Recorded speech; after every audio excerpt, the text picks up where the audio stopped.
समंदर की गहराइयों में गर्क-ए-जाब होने वाले तारीखी बहरी जहाज टाइटैनिक के मलबे तक तफरीही सफर पर ले जाने वाली लापता आबदोज की तलाश का काम चौथे रोज भी जारी रहा। जी आबदोज इतवार के दिन समंदर में अचानक लापता हो गई थी।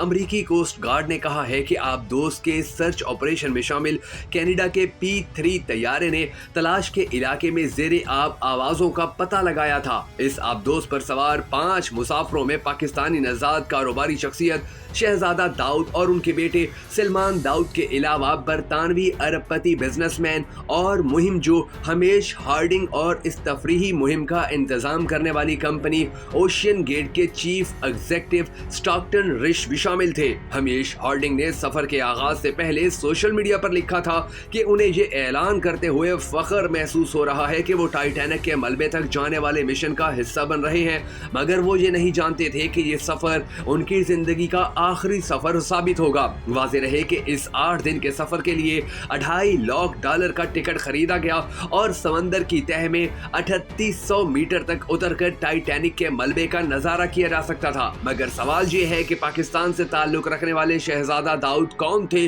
कि जो इस आबदोज में मौजूद थे, और उनके हवाले से बहुत सी खबरें अचानक सामने आना शुरू हुई थी। नाज़रीन गिरामी, दरअसल पाकिस्तान के बड़े कारोबारी खानदान के रुकन और बरतानिया में प्रिंस ट्रस्ट चैरिटी के बोर्ड मेंबर 48 साला शहजादा दाऊद और उनके 19 साला बेटे सलमान भी उस लापता आबदोज में सवार थे।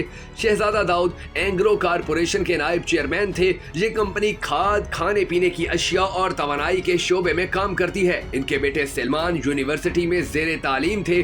सलमान साइंस फिक्शन लिटरेचर के बड़े मद्दाह थे और इन्हें नई नई चीजें सीखने का भी बहुत शौक था। हम सबको दुआ करनी है कि अल्लाह ताला उन सबको जन्नत अल फिरदौस में आला मकाम अता फरमाए और उनके हवाले से उनकी मौत की जो खबरें सामने आ रही हैं वो झूठ साबित हों और वो बखैर व आफियत वापस आने में कामयाब हो सके। अगर आप भी इस दुआ में शामिल होना चाहें तो कमेंट सेक्शन में आमीन जरूर लिख दीजिएगा।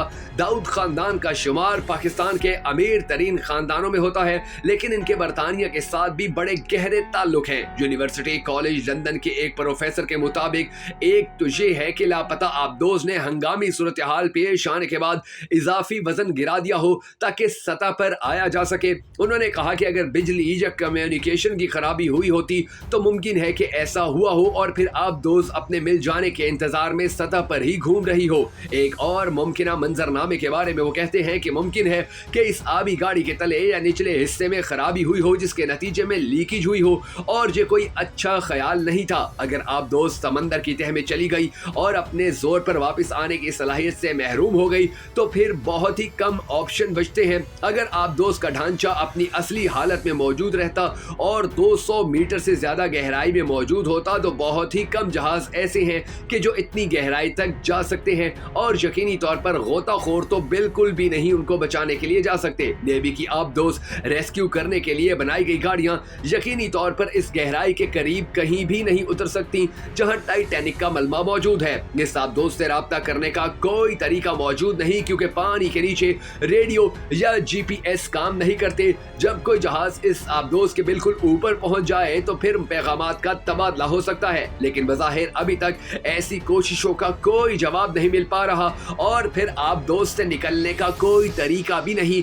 क्योंकि आबदोज में मौजूद लोगों को सिर्फ बाहर से ही कोई निकाल सकता है। वाज़ेह रहे कि टाइटैनिक अपने वक्त का सबसे बड़ा बहरी जहाज था जो सन 1912 में न्यूयॉर्क जाते हुए अपने पहले ही सफर पर एक बर्फानी तोड़े से टकराकर डूब गया था। इस जहाज पर सवार 2200 मुसाफरों और अमले के अरकान में से 1500 से ज्यादा हलाक हो गए थे। इस जहाज का मलबा 1985 में पहली बार दरियाफ्त हुआ था। ओशियन गेट कंपनी की इश्तिहारी मुहिम के मुताबिक 8 दिन का ये सफर आम जिंदगी से निकलकर कुछ गैर मामूली दरियाफ्त करने का मौका था। छोटी सी आबदोज में एक पायलट के अलावा 3 मेहमान मुसाफिर भी थे जो टिकट की अदायगी करते। इनके अलावा कंपनी के मुताबिक एक माहिर भी आबदोज में सवार था।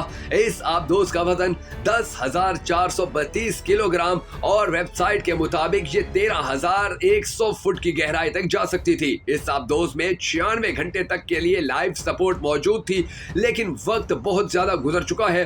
दाऊद फैमिली की जानिब से जारी करदा बयान में कहा गया है कि हमारे बेटे शहजादा दाऊद और उनके बेटे सलमान ने बहरे ओकियानूस में टाइटैनिक की बाकियात को देखने के लिए सफर का आगाज किया था। फिलहाल उनकी सबमरीन क्राफ्ट यानी छोटी आबदोज से राब्ता मुकम्मल तौर पर मुंतके हो चुका है और इसके बारे में दस्तयाब मालूमात महदूद हैं। मुतअद्दिद सरकारी एजेंसियों और गहरे समंदर में काम करने वाली कंपनियों की क़यादत में एक मुश्तरका कोशिश भी की गई ताकि आबदोज से राब्ता बहाल किया जा सके और इन्हें बाहिफाजत वापस लाया जा सके, मगर ऐसा मुमकिन न हो सका। दाऊद फैमिली ने मजीद कहा है कि हम अपने साथियों और दोस्तों की तरफ से मिलने वाले पैगामात पर बहुत शुक्रगुजार हैं और हर एक से दरख्वास्त करना चाहेंगे कि इस वक्त खानदान की निजी जिंदगी का ख्याल करते हुए उनकी हिफाजत के लिए दुआ की जाए। दाऊद खानदान का शुमार पाकिस्तान के अमीर तरीन खानदानों में होता है, लेकिन उनके बरतानिया के साथ गहरे राब्ते हैं। बरतानवी मीडिया के मुताबिक शहजादा दाऊद पाकिस्तान में पैदा हुए थे, लेकिन बाद में बरतानिया मुंतकिल हो गए, जहां उन्होंने यूनिवर्सिटी से शोबे वकालत में तालीम हासिल की। इसके साथ साथ उन्होंने ग्लोबल टेक्सटाइल मार्केटिंग में यूनिवर्सिटी से MSc भी कर रखी है। शहजादा दाऊद खला में रिसर्च करने वाली एक कंपनी SETI इंस्टीट्यूट के ट्रस्टी भी रहे और इस इदारे की वेबसाइट पर इनसे मुतल्लिक कुछ तफसीलात भी फराहम की गई हैं। इन तफसीलात के मुताबिक शहजादा दाऊद अपनी अहलिया क्रिश्चियन और अपने बच्चों सेलिमान और अलीना के हमरा बरतानिया में रहते हैं। इन्हें फोटोग्राफी का शौक है और वो जानवरों से मोहब्बत करने वाले शख्स के तौर पर पहचाने जाते हैं। शहजादा दाऊद हरकुलिस कारपोरेशन के वाइस चेयरमैन रहे। दाऊद हरकुलिस कारपोरेशन दरअसल दाऊद ग्रुप का हिस्सा है और ये खानदान गुज़िश्ता 100 साल से जायद अरसे से कारोबार की दुनिया में मसरूफ है। शहजादा दाऊद सन 1996 में खानदानी कारोबार में शामिल हुए, जहां उनकी महारत कारपोरेट गवर्नेंस और पाकिस्तान में सनती शोबे की तजदीद में रही। दाऊद हरकुलिस कारपोरेशन सनतों के एक लंबे सिलसिले का इंतजाम संभालती है, जहां शहजादा दाऊद तवानाई, ज़राई और ग़िज़ाई अशिया, खुराक, पेट्रोकेमिकल्स और टेक्सटाइल जैसे शोबों के इंजमाम और तरक्की के मौके तलाश करने में अहम किरदार अदा करते रहे। शहजादा दाऊद एंग्रो कारपोरेशन लिमिटेड और दाऊद लॉरेंसपुर लिमिटेड के बोर्ड्स में बतौर शेयर होल्डर डायरेक्टर भी शामिल रहे।